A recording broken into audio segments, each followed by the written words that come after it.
For my Genius Hour, I decided to try to make a drum set because I'm a percussionist, but I don't have a drum set. I'm sure a lot of you guys have wanted to do something, but haven't trying to practice a sport like bowling or tennis. We don't have a bowling alley in your backyard or a tennis court. So I tried just to create a drum set using buckets and duct tape. And I tried to limit myself just to these resources, and I tried to tune it so it would sound more like a drum set. And in order to do it, I'd have to take the duct tape and stretch it around the outside like it is in that picture. And I tried to use many different sizes of buckets to make the noise sound different.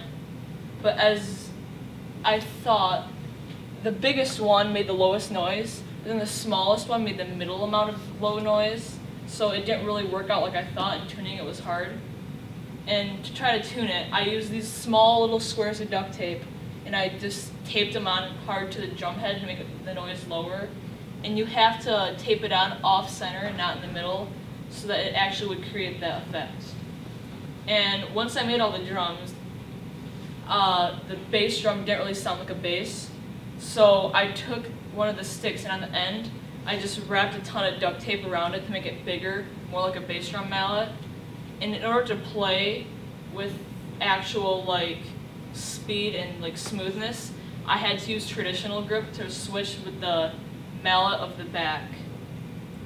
And I have a video of my finished product and me playing.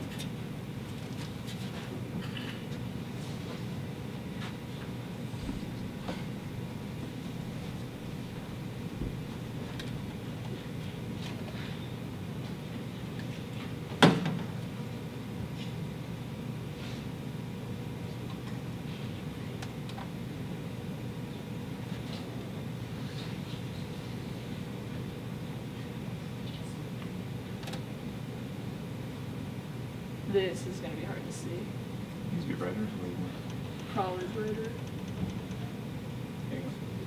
I don't know how good the volume is going to work for this though.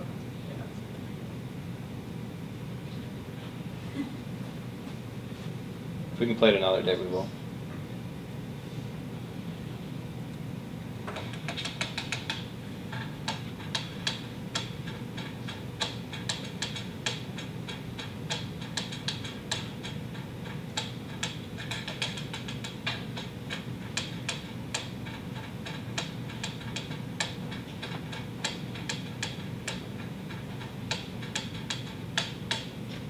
And that is just what it sounded like in the end of after I finished creating it. But I faced many challenges along this, because after I finished making it, it was late at night and I started to do homework. And then, because the next day I had to get up really early, at 5 o'clock, to show up for the Ford Field game. And so we went to there, and then when we got home, went downstairs to finish building it, but all the duct tape peeled off the top of the drum. And I think the duct tape just reacted really bad being in our basement and downstairs. So I just had to completely remake my whole drum set and film it as quickly as possible. And I stored it upstairs, which did slow down the process, but it still doesn't stay tuned, and it peels a ton, so the duct tape doesn't stay. And I had to take a bed sheet and put it over the top of the bass drum, because that was the only way to keep the bass drum from not going away, because the bass drum's tuning went off in 10 minutes. It just wouldn't stay tuned and it wouldn't have a noise and it'd peel off right away. So I do have a drum set, but of course I can't rely on it. I made it. Buying one would have definitely worked a lot better and sounded better. But in the end, I mean, if you want something but you think it's too expensive or you're just not going to be able to get it, I would just try making one to see how it is and just practice on it. This for me, I probably won't rely, you can't rely on it. It's just buckets and duct tape. I mean, that'll never work ever. But it did kind of simulate where everything was, so you can put it in a drum set.